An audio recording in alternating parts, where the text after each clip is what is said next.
শৈশবের স্বপ্ন।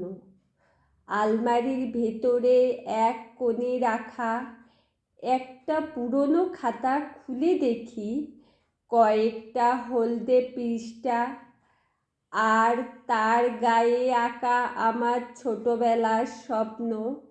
ডাক্তার হব কেউ লিখেছি, কেউ চেয়েছি আকাশ ছোঁয়া।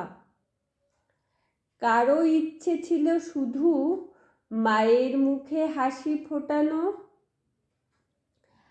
আজ আমরা বড় হয়েছি, স্বপ্নগুলো কিছু বাস্তব, কিছু নিঃশব্দ হাহাকার।